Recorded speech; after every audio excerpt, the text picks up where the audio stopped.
The sharp, rhythmic beep of the heart monitor had flatlined, a stark, anemic line across the screen. Dr. Alastair Finch, head surgeon, tore off his mask, his breath ragged.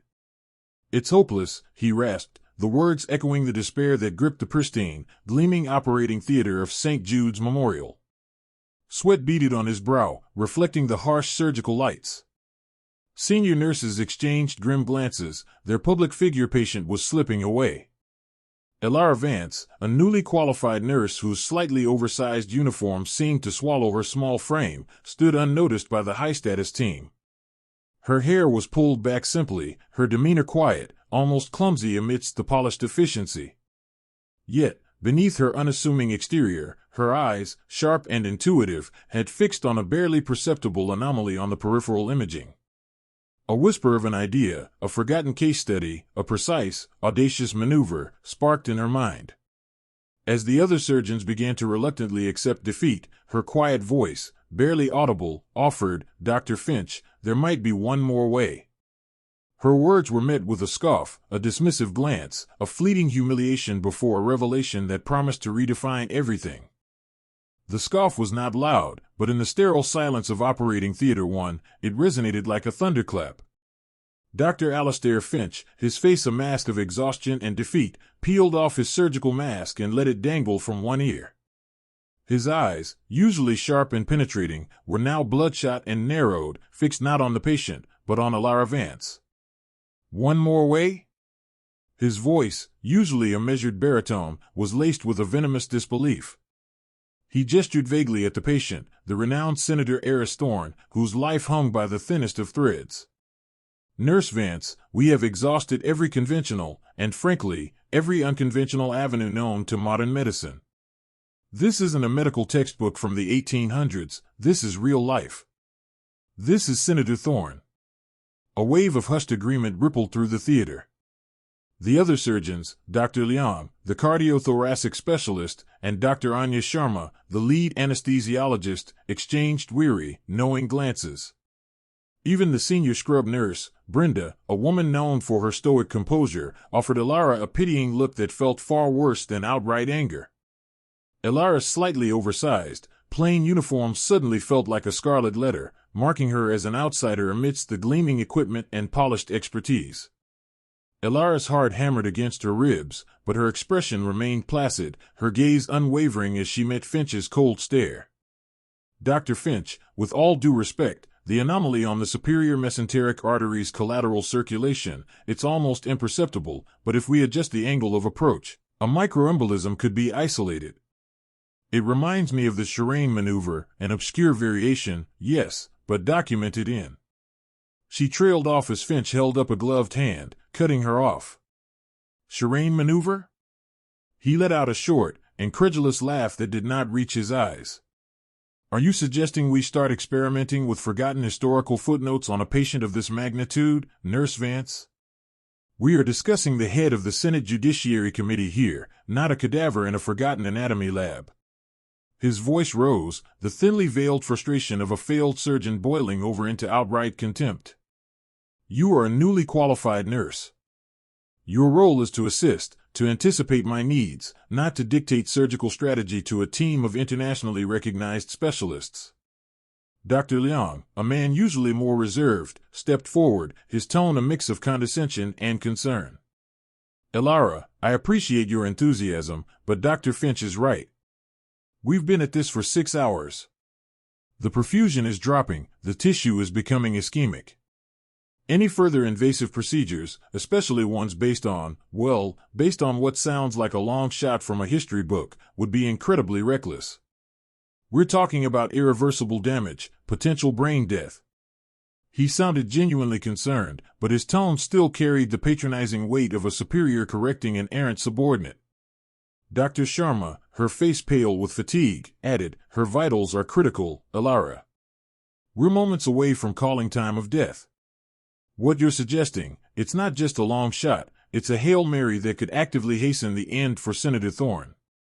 We have to consider the ethical implications." Elara felt the collective weight of their dismissive gazes.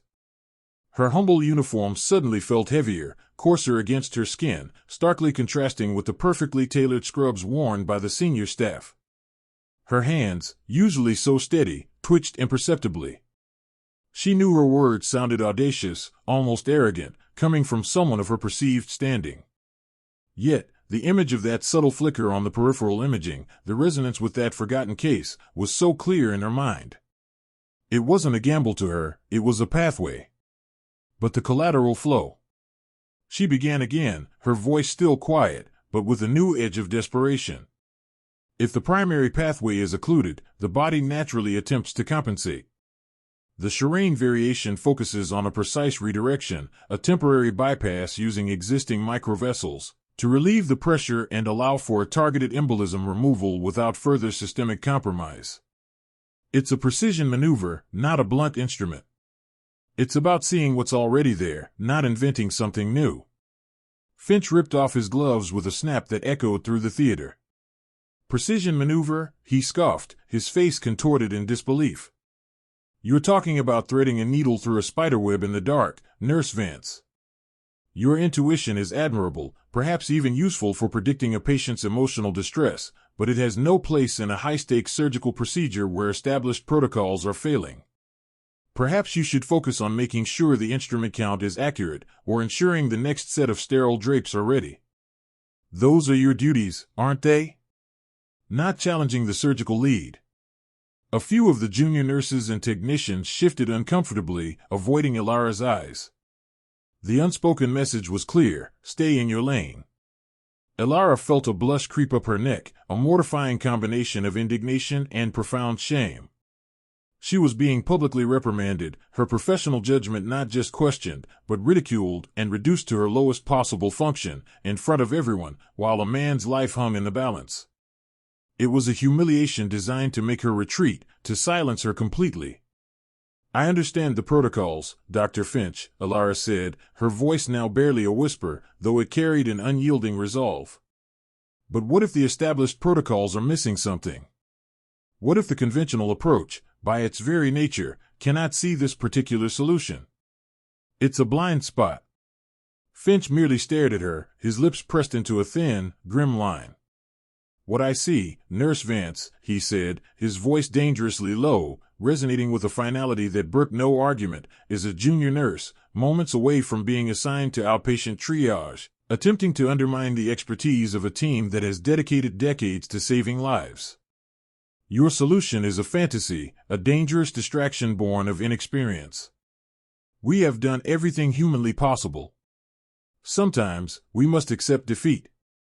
Dr. Leong, prepare for the time of death announcement. Dr. Sharma, begin the withdrawal sequence. Nurse Vance, I suggest you take a moment to reflect on professional conduct outside the theater. The dismissal was complete, absolute. Ilara stood there, frozen, the world around her shrinking to the confines of her own burning humiliation. The sterile lights seemed to mock her, highlighting her perceived inadequacy. The hushed efficiency of the team as they began preparing for the end felt like a physical blow. Her mind, however, refused to yield. The image of the subtle anomaly, the remembered solution, burned brighter, clearer, more insistent than ever. The despair in the room was palpable, but so was her unshakable conviction. Yet, no one was listening. No one would. She was just Ilara Vance, the clumsy new nurse, the quiet one, silenced and shamed in the crucible of St. Jude's elite theater, while a life slipped away. The air in the theater, already thick with the metallic tang of sterilization and the coppery scent of blood, grew heavier, pressing down on Ilara like an invisible shroud. Despair was a living entity in the room, manifesting in the hunched shoulders of Dr. Finch, the quiet, defeated murmurs of the anesthesiologist, and the rhythmic, mournful beep, beep, beep of the vital monitors, a dirge for a life fading. Yet, amidst this deepening gloom, the conviction within Ilara burned with an almost feverish intensity. The image of the subtle anomaly, the remembered solution from an obscure journal tucked away in the forgotten corners of her eidetic mind, was a beacon, clear and insistent. She took a shaky breath, the sterile mask muffling the sound but not the frantic hammering of her own heart. Dr. Finch? Her voice, usually soft, was barely a whisper against the rising tide of resignation. Dr. Finch, his brow furrowed in concentration as he stared at the monitors, didn't even turn. "Not now, Nurse Vance. We're losing him." His tone, laced with an edge of frustrated finality, was a dismissal, absolute and unyielding. Beside her, Sister Agnes, a formidable figure with decades of theater experience etched into her stern features, shot Elara a sharp, reproving glance. "Nurse Vance, your place is to assist, not to interrupt." Her whisper was like a hiss, carrying a veiled threat. Elara felt a blush creep up her neck, her oversized uniform suddenly feeling like a scarlet letter. She felt the eyes of the other nurses and technicians, already subtly judging, now openly critical. The quiet, clumsy new nurse, daring to speak. But the patient's life, a vibrant public figure whose very presence in St. Jude's attested to his importance, was ebbing. Time was a luxury they no longer possessed. Elara's mind raced, recalling the precise details, the minute variations that made this case unique. She had to try again, clearer, more direct. "Dr. Finch, with respect," she began, her voice gaining a fragile tremor of resolve, I believe there might be an alternative. A different approach." This time, Dr. Finch paused. He slowly turned, his surgical mask hiding the full extent of his expression, but his eyes, sharp and intelligent, narrowed dangerously. He swept his gaze over her, from her simply tied-back hair to her slightly too large uniform, and a slow, almost imperceptible sigh escaped him. It was a sigh that spoke volumes of his disdain, of her perceived incompetence.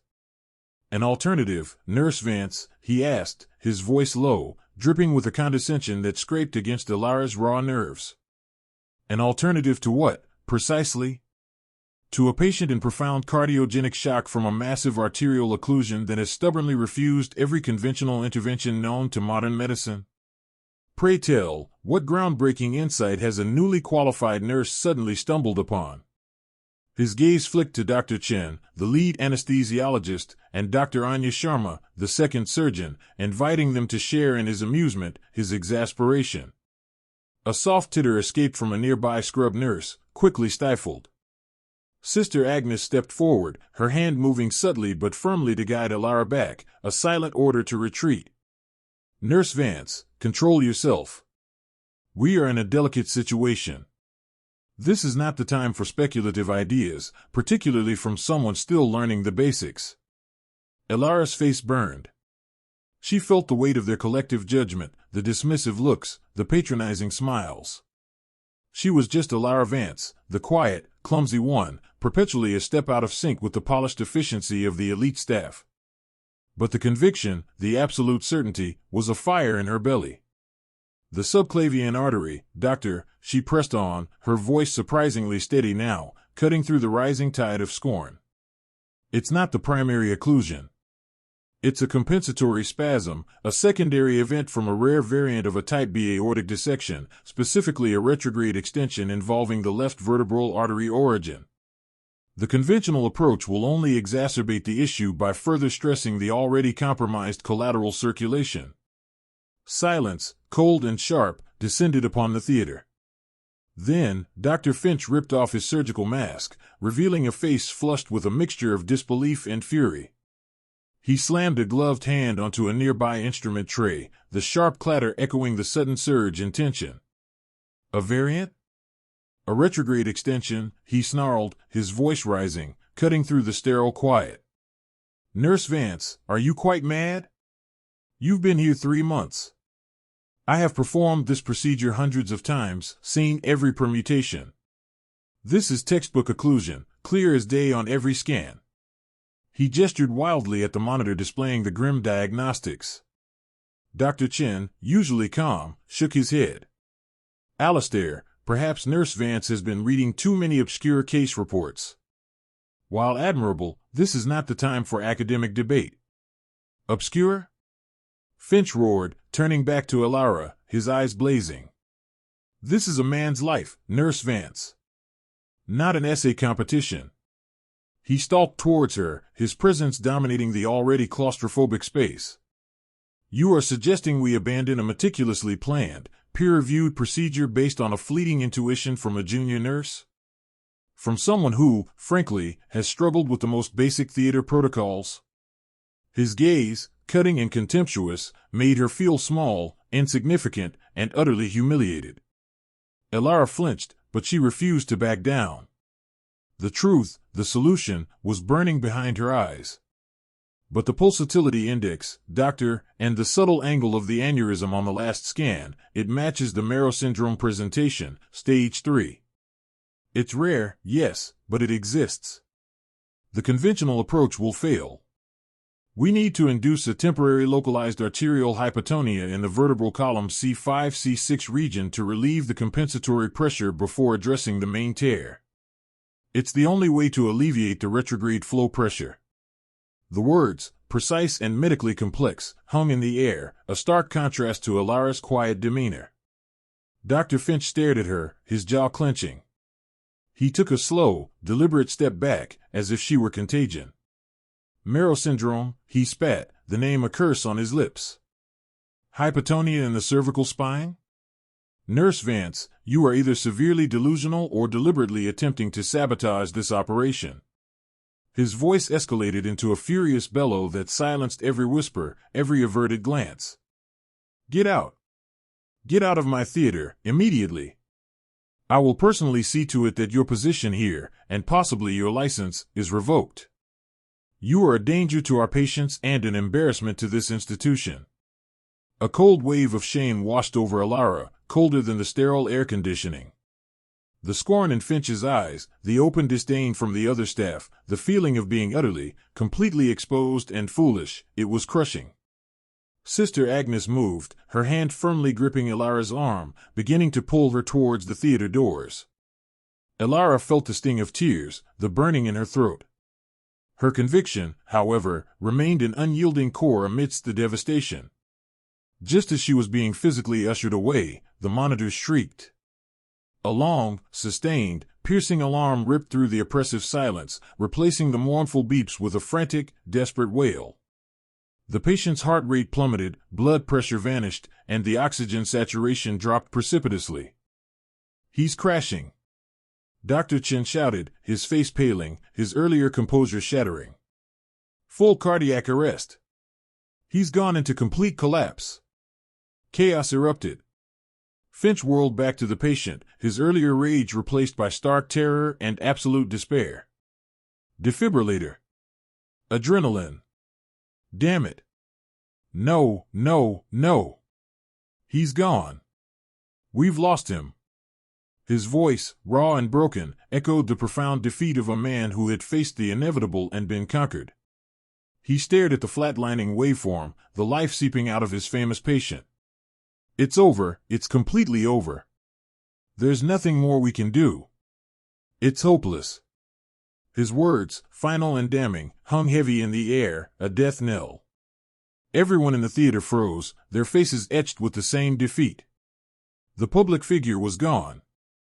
But then, as Finch stared at the lifeless patient, his gaze, wild and desperate, flickered to Elara, who, despite being halfway to the door, had stopped dead, her eyes fixed on the monitors, her conviction still blazing. In that moment of absolute, irredeemable failure, a perverse, almost suicidal challenge formed on Finch's lips. Vance, he practically spat her name, his voice hoarse, devoid of hope, you think you know better? You think your Mero syndrome and your hypotonia can save him? Fine. The patient is as good as dead anyway. He's gone. You have nothing to lose, and neither do we. He gestured wildly at the operating table, at the lifeless body. If you're so certain, Nurse Vance, you do it. You get in here and you prove it. You have one chance, 1 minute, to do whatever impossible thing you think you can do to bring him back. Because God knows, we can't. And if you fail, you're not just out of this hospital, you're out of medicine entirely. Forever. Now. Do you dare? Hey there, yeah, you. This story's central truth is just starting to unravel. Don't miss a single discovery. Hit that subscribe button now. Join our journey. Be here for every shocking twist. Uncover the full picture with us. The operating theater, a sterile stage for life and death, had never felt so suffocatingly silent. Dr. Alastair Finch's challenge, an act of desperate, furious pique, hung heavy in the air, a poisoned gauntlet thrown at Elara Vance's feet. For a moment, she stood frozen, the harsh fluorescent lights reflecting off the polished steel, blurring the edges of her vision. The dismissive sneers of the senior staff, the palpable certainty of their shared belief that the patient was lost, pressed in on her. Then, something shifted. The quiet girl who often seemed to occupy a space just outside the central action, whose uniform felt slightly too large, whose presence was so easily overlooked, vanished. A profound, almost unnerving stillness settled over Elara. Her shoulders, usually a little slumped, squared. Her gaze, usually downcast or darting, sharpened, focusing with an intensity that seemed to draw all the scattered light into its own core. She stepped forward, the soft squeak of her shoes the only sound in the tense silence, breaking the invisible barrier between the defeated team and the impossible task. "The fine-gauge neuroprobe, please," Elara requested, her voice steady, low, yet carrying an unexpected authority that cut through the thick air. "And a saline-based conductive gel."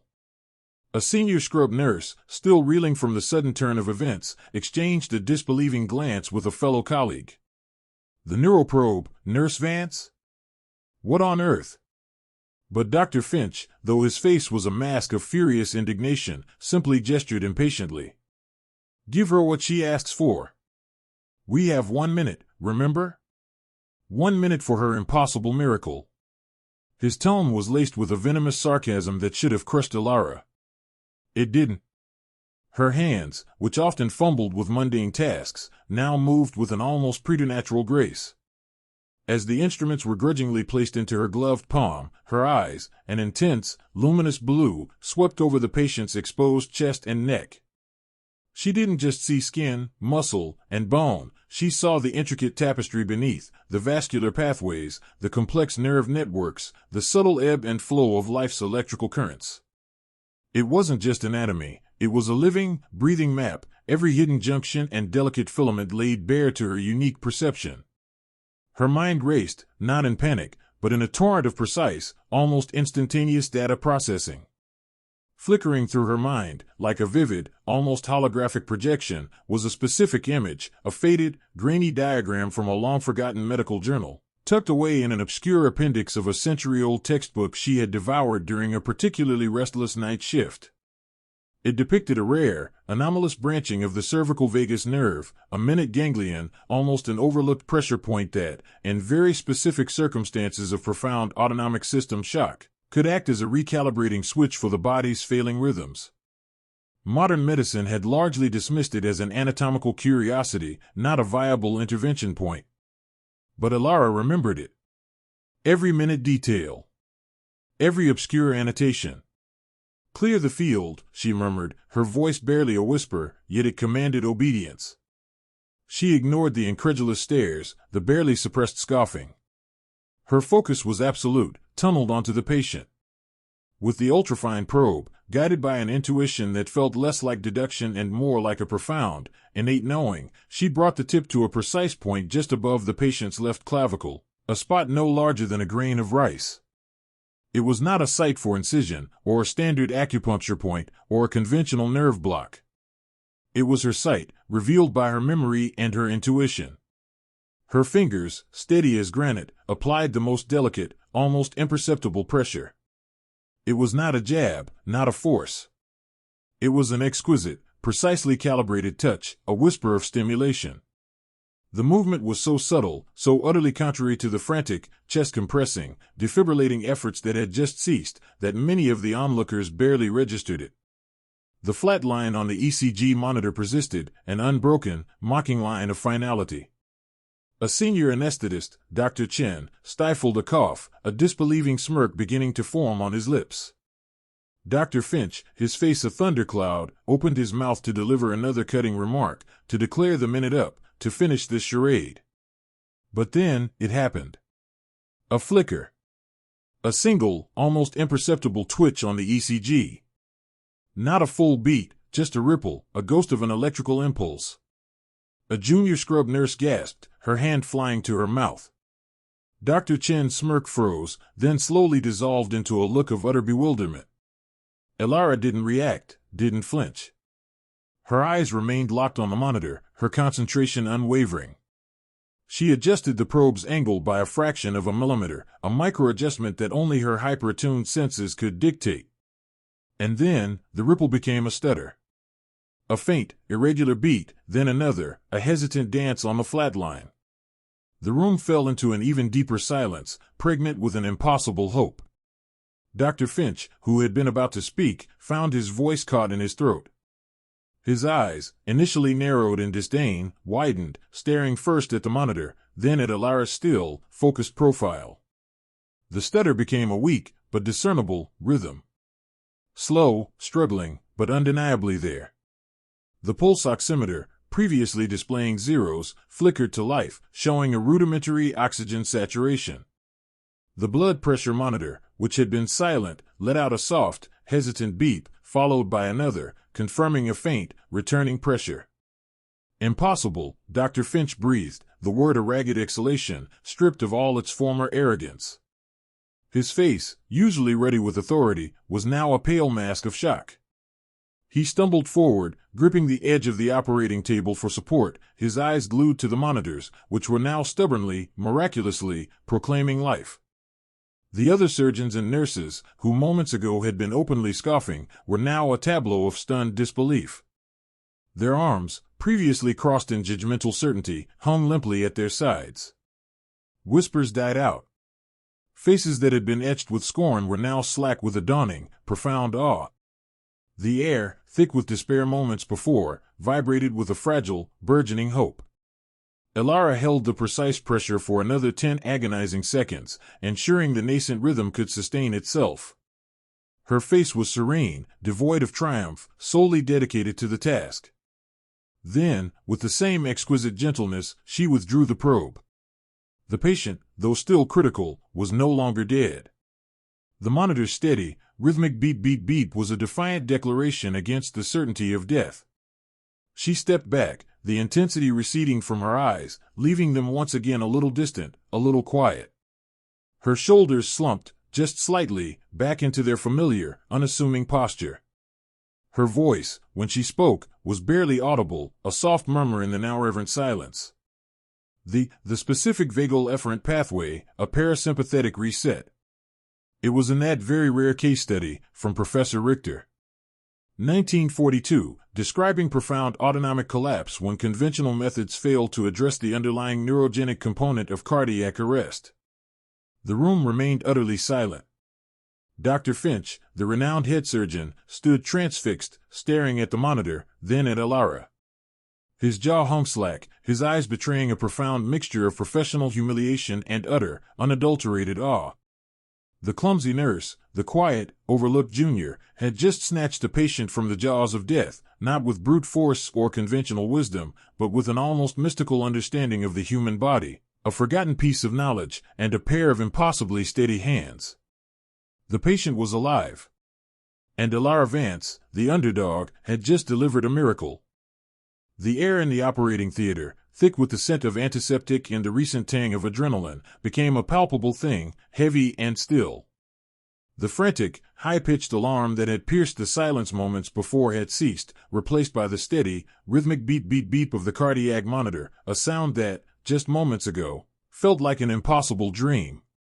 Elara Vance, her chest heaving almost imperceptibly, maintained her posture, bent slightly over the patient.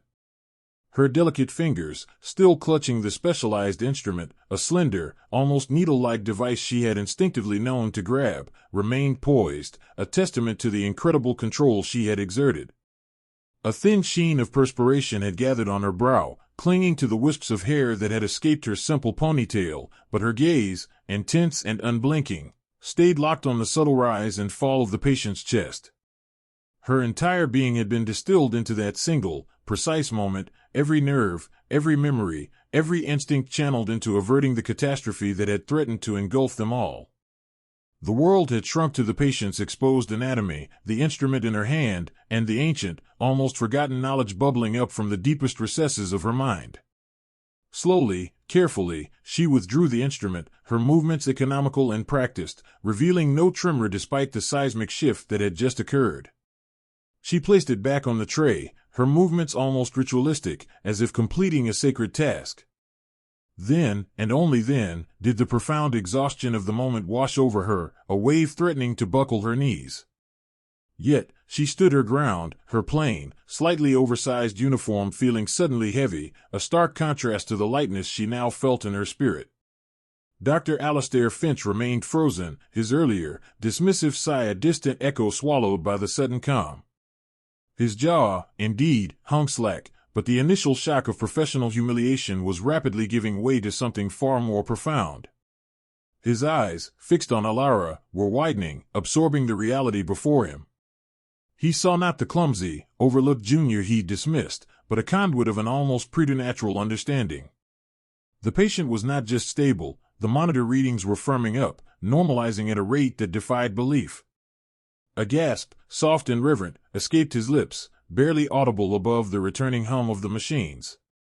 Around him, the other surgeons and nurses began to stir, a ripple of disbelief, then dawning comprehension, spreading through the theater.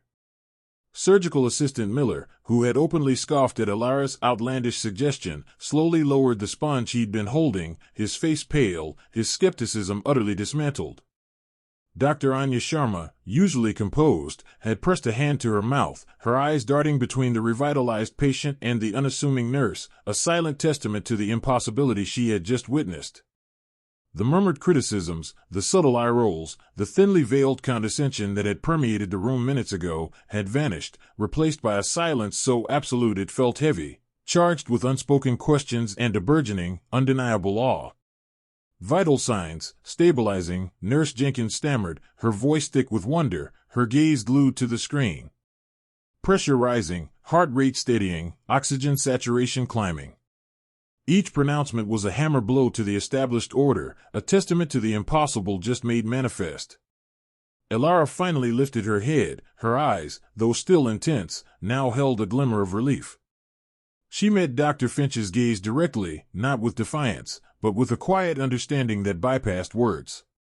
There was no "I told you so" in her expression, only the calm assurance of a job done, a life saved. Finch pushed himself away from the table, taking a hesitant step towards the monitor, as if needing physical confirmation. He scrutinized the numbers, then peered at the patient's face, now showing a healthier pallor. The patient, a figure of immense public importance, was truly out of the woods. The threat of irreversible damage, of an unimaginable tragedy, had receded, pulled back from the precipice by the very person he had written off. How did you know?" he breathed, his voice a guttural whisper, stripped of its usual bravado. His query wasn't hostile, but laced with a desperate need to comprehend, to reconcile this impossible reality with his rigid understanding of medicine. Alara hesitated, her gaze briefly flickering towards the still open incision.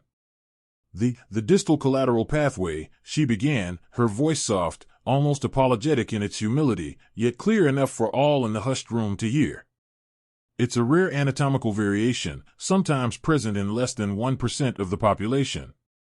There was a case study, from the early 1950s, published in an obscure European journal, a patient with a similar presentation. The conventional approach, it wasn't addressing the occlusion effectively, because the collateral was diverting flow in a paradoxical direction, creating a pressure gradient against the main artery, rather than supplementing it. It needed a specific counterpressure, applied at a precise angle, to redirect the flow and reestablish the primary circuit. Her explanation, delivered with clinical precision, was a verbal tapestry of complex medical knowledge, spoken as if she were reciting a nursery rhyme. It was a torrent of information that would have stumped even seasoned specialists, yet she articulated it with an effortless clarity. It wasn't just what she knew, but how she knew it, an eidetic recall of an almost forgotten anomaly, combined with an intuitive grasp of this patient's unique physiology, instantly connecting obscure theory to immediate practice. The silence that followed was even more profound, punctuated only by the patient's steady vital signs. The other surgeons exchanged glances, their expressions a mixture of confusion and dawning respect. This wasn't merely a lucky guess, it was an act of profound, almost visionary medical insight. Finch stared at her, his mind reeling. He was head surgeon, a man who prided himself on comprehensive knowledge, on staying ahead of every medical advancement. Yet, this junior nurse, whom he'd barely acknowledged, had just cited an obscure, decades-old case study that had eluded his vast memory, and then executed a maneuver based on it that he hadn't even conceived of. His world, built on hierarchy and conventional excellence, was fracturing. He took a slow, deliberate breath, visibly struggling with the profound implications of what had just transpired. His shoulders, usually held high with an air of unassailable authority, slumped almost imperceptibly. The dismissive arrogance he wore like a second skin began to peel away, revealing a flicker of raw, unvarnished humanity. You saw it," he finally managed, his voice still hoarse, but with a new timbre, devoid of its usual condescension. "You saw what we all missed. You knew, a one more way. The phrase hung in the air, a tacit admission of his own limitations, and a powerful recognition of her unique gift. Elara offered a small, almost imperceptible nod. Her eyes, pools of quiet determination, seemed to hold the weight of all the lives she could potentially save, all the forgotten knowledge waiting to be rediscovered. She wasn't seeking praise or vindication. Her reward was the steady beep of the monitor, the proof of life. Dr. Finch, for the first time in perhaps his entire career, felt a profound humility. He walked slowly back to the patient's side, his gaze lingering not on the incision, but on the nurse standing quietly beside the operating table. He extended a gloved hand, not to the patient, but towards Elara. It was a gesture of immense significance, a surrender of ego, a recognition of true genius. "Nurse Vance," he said, his voice now firm, clear, but entirely changed, "you saved this patient's life. You saved our reputation. And you showed us, there's always more to learn." The other surgeons, now emboldened, began to nod slowly, some offering soft murmurs of agreement. Nurse Miller, her face still pale, stepped forward. I've never seen anything like it, Nurse Vance. Truly astounding." Dr. Sharma gave a genuine, if still slightly stunned, smile. The tension in the room, which had been stretched to its breaking point, began to dissipate, replaced by a collective sigh of relief that was almost audible. The atmosphere was transformed, from one of suffocating pressure and despair to one of quiet wonder and a burgeoning sense of hope. Elara Vance, the overlooked, the underestimated, had not just performed a miracle, she had, with her quiet strength and extraordinary mind, subtly, yet irrevocably, shifted the paradigm of excellence in that elite operating theater. The gleam of the expensive equipment and pristine floors seemed to shine a little brighter, reflecting not just light, but the brilliance of a true, unexpected star. The surgery, though far from over, now proceeded with a renewed sense of purpose, guided by the quiet genius of the nurse in the oversized uniform. The hum of the ventilators and monitors, once a dirge of despair, now pulsed with a fragile, burgeoning hope. Dr. Finch, his earlier pronouncements of futility echoing in the pristine theater, found himself following Elara's quiet, precise directives with a stark, unsettling humility. The other senior staff, their faces etched with a mix of disbelief and the desperate cling to any flicker of success, watched Elara, no longer with dismissal, but with a burgeoning, terrified awe. Dr. Finch, Elara's voice was a low murmur, cutting through the strained silence, the arterial branch, it's not truly occluded by the current position. The pulsations are too strong. If we adjust the retraction here, just by a millimeter, she pointed with a gloved finger to a spot invisible to the untrained eye, we might reveal the source. Finch, against every instinct of his ego, found himself obeying. The assistant surgeon adjusted the delicate retractors, and a collective gasp, swiftly stifled, rippled through the room. Elara was right. A tiny, almost imperceptible feeder vessel, previously hidden by the fold of tissue, now quivered into view, a minute, rogue fountain responsible for the patient's relentless decline.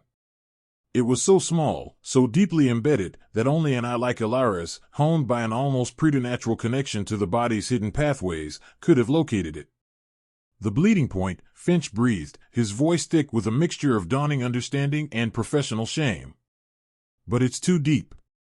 Too close to the trigeminal nerve bundle. Any conventional cauterization, the damage would be irreparable.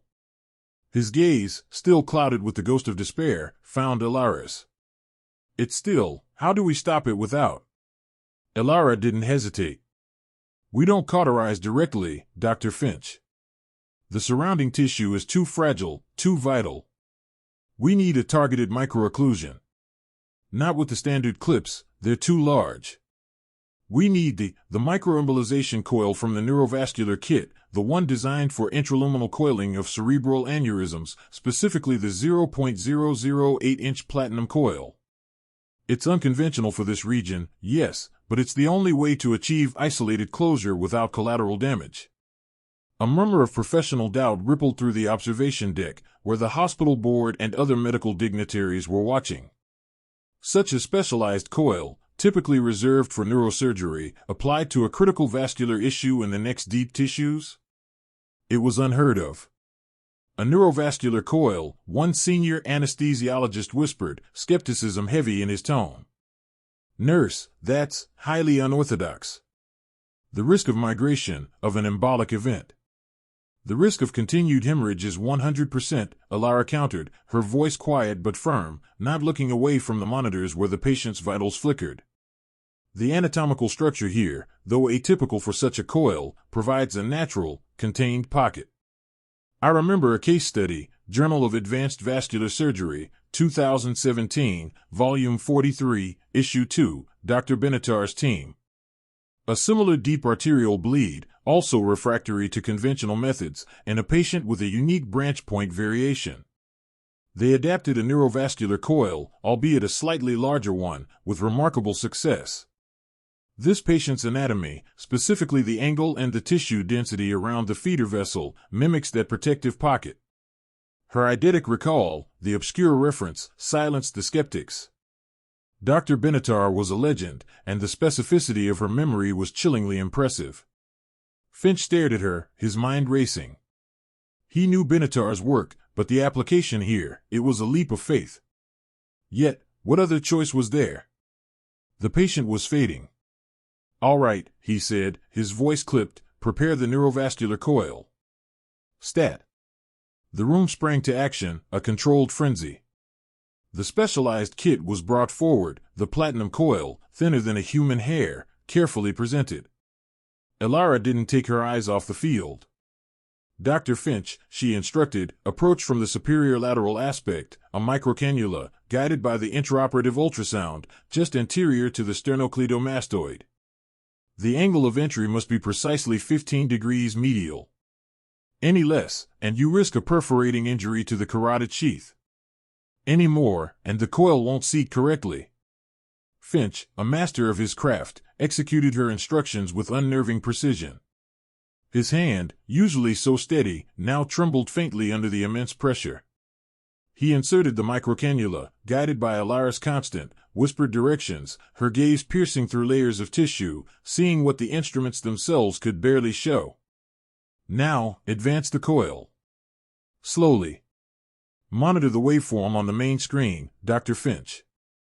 As it seats, you'll see a subtle, almost imperceptible alteration in the pulsatile flow. It will be more laminar, less turbulent. The tension in the operating theater was a palpable entity, suffocating. Every eye was on Finch's hands, on the monitors, on Ilara's still, intent face.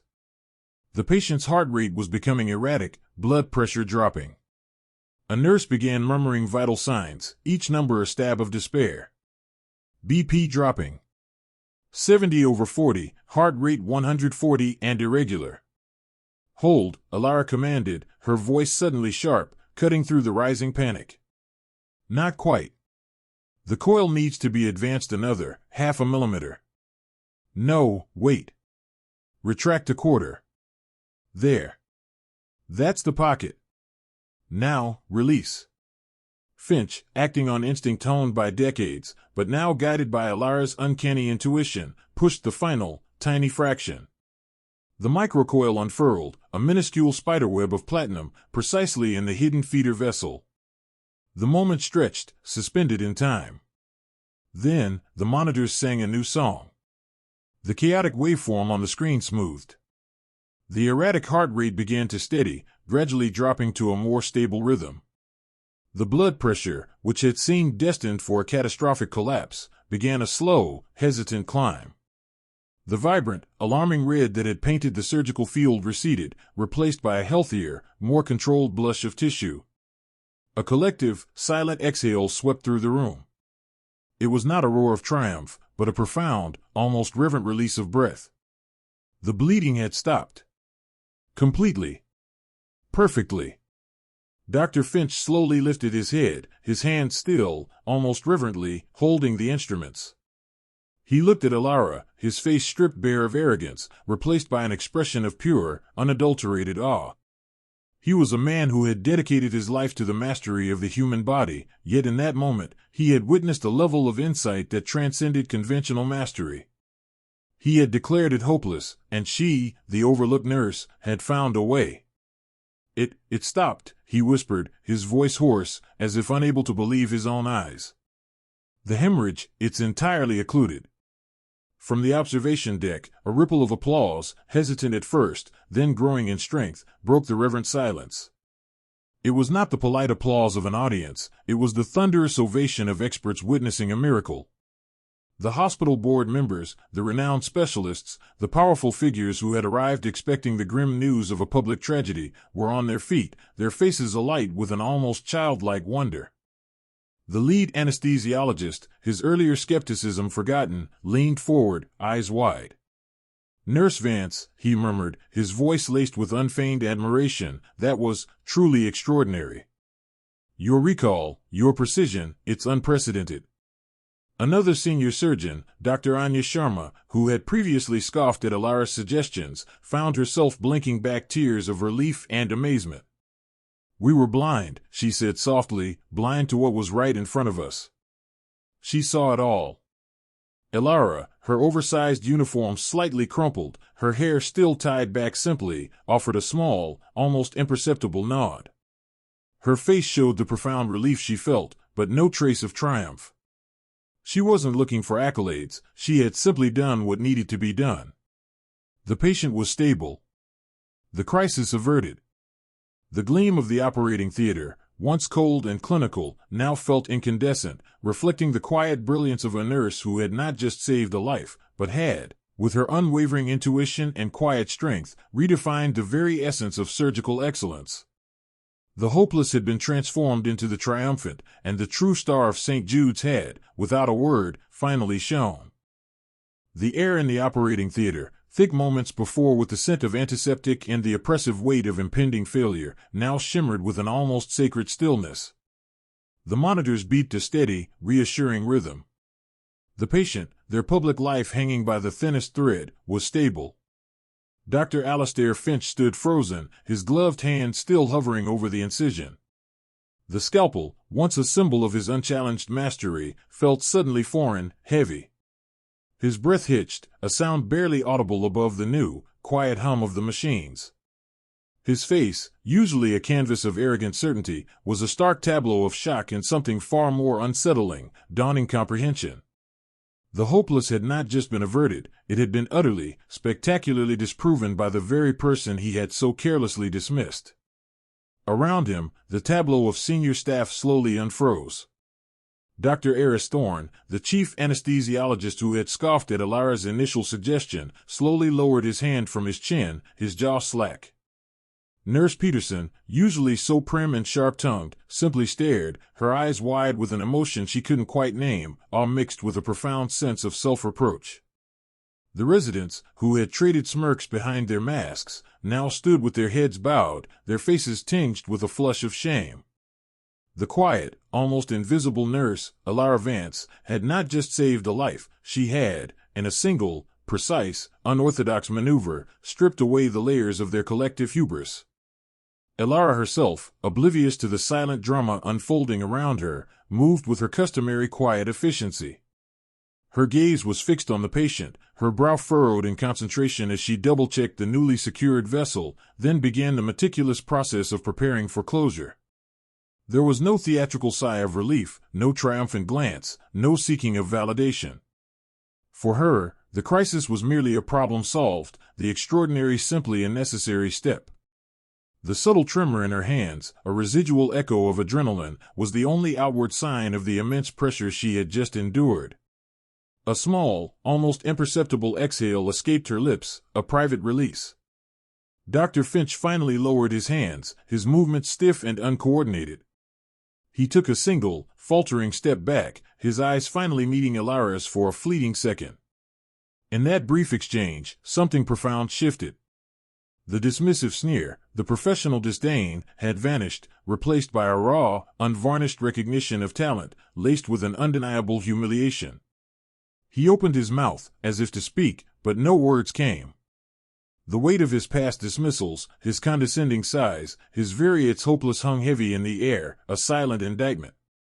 The silence in the room stretched, punctuated only by the steady rhythm of the patient's vitals. Then, Dr. Thorne, usually the most composed, broke it with a quiet, almost reverent whisper.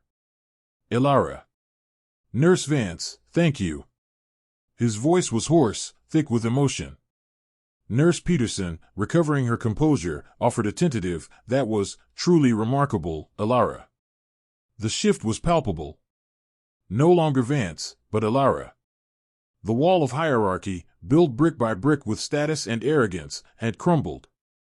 In the recovery room, as the patient slowly stirred, the news had already spread like wildfire through St. Jude's. Nurses, doctors, and even administrative staff whispered her name with a reverence previously reserved for the hospital's most celebrated surgeons. The story of the quiet nurse who had seen what the great Dr. Finch had missed became an instant legend, whispered in corridors, discussed in hushed tones over coffee breaks. The consequences, both subtle and stark, began to unfold. For Dr. Alastair Finch, the immediate aftermath was a personal and professional reckoning. His usual post-op debriefing, normally a pompous recitation of his own brilliance, was conspicuously absent. Instead, he retreated to his office, the door remaining closed for hours. The following morning, a terse internal memo circulated, announcing an ad hoc review of surgical protocols and team dynamics. While not explicitly naming him, the subtext was clear. Finch's reputation, once unassailable, now bore a noticeable fissure. The hospital board, acutely aware of the patient's high public profile and the near-catastrophic error, was already discussing the optics. His hopeless had been overheard by too many, now contrasted with the undeniable success Elara had engineered. The whispers weren't just about Elara's genius, they were about Finch's arrogance, his blindness, his failure to listen. His position as head surgeon, while not immediately threatened, was no longer the unshakable monolith it had been. He would face public scrutiny, not just from the board, but from the medical community, who thrive on such dramatic narratives. The one more way Elara had found would forever be a testament to his own short-sightedness, a permanent shadow over his previously impeccable record. For Dr. Eris Thorne and Nurse Peterson, the consequences were less dramatic but no less impactful. Thorne, the once unflappable anesthesiologist, found himself uncharacteristically hesitant in subsequent surgeries, his confidence shaken. He began to solicit input more frequently, his earlier dismissive attitude replaced by a newfound humility. He even sought out Elara, finding her in the supply room methodically restocking, and offered a genuine, if still slightly awkward, apology. I was wrong, Elara, he admitted, his gaze fixed on the gleaming floor. Completely, unforgivably wrong. Your insight, it was extraordinary.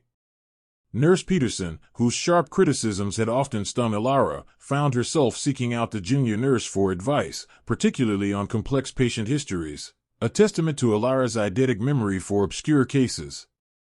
The other senior nurses, who had scoffed at Elara's suggestions or ignored her altogether, now found their own authority subtly undermined. Their judgment had been called into question, their long-held biases exposed. The elite had been shown up by the overlooked, and the discomfort was palpable. The unspoken challenge for them was to adapt, to shed their prejudices, or risk becoming obsolete in a hospital now actively seeking out and valuing quiet competence over loud, established reputation. Elara, meanwhile, continued her work with the same quiet dedication. She received no grand promotion, no public ceremony. But the change in the hospital environment was her true vindication. The glances in the corridors were no longer dismissive, they were respectful, even admiring. When she spoke, people listened. When she offered a suggestion, it was genuinely considered, not immediately brushed aside. Junior nurses approached her for guidance, residents sought her perspective, and even some senior surgeons, humbled by the recent events, began to treat her not just as a colleague, but as a silent, formidable resource. Her victory wasn't etched in brass plaques or shouted from headlines, it was woven into the fabric of St. Jude's itself. It was in the newfound humility of Dr. Finch, who, in a rare moment, paused by her station, not to order, but to simply nod and say, "Nurse Vance, excellent work yesterday." Truly. It was in the subtle shift in power dynamics, the erosion of arrogant elitism, and the quiet blossoming of true merit. Elara had not only saved a life in her own career, but she had, with her unwavering intuition and quiet strength, begun to subtly redefine the very essence of surgical excellence at St. Jude's Memorial, proving that the most profound brilliance often shines brightest from the most unexpected places. The aftershocks of the successful surgery rippled through St. Jude's, not with a bang, but with a series of quiet, undeniable tremors. In the immediate aftermath, the operating theater had slowly exhaled, the tension releasing in a collective slump of shoulders and hushed murmurs. Dr. Finch's single, clipped acknowledgment to Elara had been a stone dropped into still water, creating concentric circles of unspoken reevaluation among the assembled elite. The days that followed were a testament to the profound shift. No grand ceremony, no public accolades plastered across the hospital's polished marble walls. Instead, it manifested in 1,000 small, significant ways. Dr. Alastair Finch, the once unassailable head surgeon, was a changed man, albeit subtly. The sharp, dismissive edge to his voice had softened, replaced by a more measured, almost contemplative tone. He still commanded the room, but the room now felt less like his personal fiefdom and more like a collaborative space. He no longer strode past Elara in the corridors with a blank stare.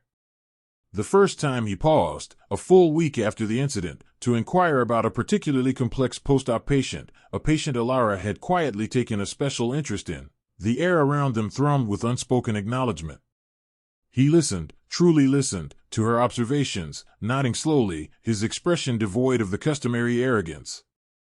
Later, during a departmental meeting, he even referenced Nurse Vance's insightful analysis of a case, a phrase that hung in the air like a chime, unheard before from his lips. His career wasn't derailed, his expertise was still revered.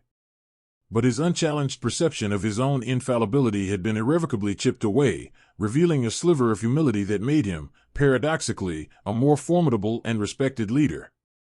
The silent, almost imperceptible nods he now gave Elara were his karmic payment, a quiet admission of error that spoke louder than any public apology.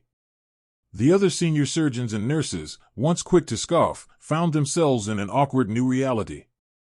Their patronizing smiles had vanished, replaced by hesitant greetings or, in some cases, outright deferential treatment. Nurse Reynolds, who had once openly questioned Elara's presence, now found herself seeking Elara's opinion on a tricky insertion, her voice notably softer, a flush rising on her cheeks. Dr. Peterson, who had scoffed at Elara's one more way, now often found himself hovering nearby when Elara was involved in a complex procedure, observing her quiet efficiency with a new, almost studious intensity. The hierarchy hadn't vanished, but Elara had carved out her own undeniable place within it, not by challenging it directly, but by simply existing, exceptionally, within it. Their prior dismissiveness had not harmed Elara, but it had revealed their own narrow-mindedness, a truth that now sat uncomfortably with them, compelling a reluctant shift in their professional conduct. For Elara, the external validation was a curious thing. It was like finally being seen after existing in a permanent state of soft focus. Her suggestions, once barely audible over the din of established voices, were now sought out. When she spoke, people leaned in. She was invited to contribute to complex case reviews, her unique memory and intuitive grasp proving invaluable. Opportunities began to present themselves, an invitation to join a specialized surgical research team, a mentorship offer from a visiting specialist, the promise of further training. The slightly oversized, plain uniform no longer seemed to overwhelm her. She filled it with a quiet authority that was unmistakable. Yet, amidst this new professional landscape, Elara remained Elara. Her hair was still tied back simply, her movements still precise and economical, her gaze still observant. She didn't seek the limelight, nor did she allow the sudden surge of respect and admiration to inflate her ego. The true measure of her worth, she had always known, was not found in the approval of others, but in the unwavering accuracy of her intuition, the depth of her knowledge, and her innate drive to heal. One quiet evening, after a particularly long shift, Elara found herself sitting in the staff lounge, sipping a lukewarm tea. A younger nurse, timid and new, approached her. "Nurse Vance," she began, her voice barely a whisper, "Dr. Finch was just saying, about how you just know things. How do you do that?" Elara smiled, a genuine, gentle curve of her lips. "I just pay attention," she said, her voice soft but clear. "And I trust what I see, what I remember. Sometimes, the answers are right in front of us, if we're willing to look a little differently." There was no grand pronouncement, no dramatic flourish. Her triumph wasn't in becoming someone new, but in finally being recognized for who she had always been. The external world had finally caught up to her internal reality. She had always been a brilliant, observant, and gifted nurse. The opinions of Dr. Finch or any other high-status staff member had never truly diminished her capability, just their perception of it. She didn't need their approval to be excellent, their approval merely allowed her excellence to flourish more freely. As she walked out of St. Jude's into the cool night air, the city lights gleaming around her, Elara felt a profound sense of peace. Her life hadn't been dramatically altered by fame or a complete shift in persona. She was still a nurse, still dedicated to her patients, still quiet and observant. But now, she walked with an inner validation that resonated deeper than any external praise. The world might have just discovered her worth, but she had known it all along. And in that quiet, personal knowing, lay her truest, most authentic triumph. Her journey had not been about becoming accepted, but about demonstrating the undeniable power of her authentic self, proving that the most profound brilliance often shines brightest from the most unexpected places. And just like that, our story concludes. But the message? That lives on. This journey reminds us of one powerful truth: your inner strength is limitless. No matter the obstacles, the path forward is always within you. Trust that power. What did this story stir in you? I want to hear your insights, reflections, or your own experiences finding courage. Let's make the comments a space for connection and inspiration. Share your wisdom below and build this community together. If this resonated, or simply entertained, please hit that follow button. Your support helps us continue sharing powerful narratives and growing our journey. Thank you for being here.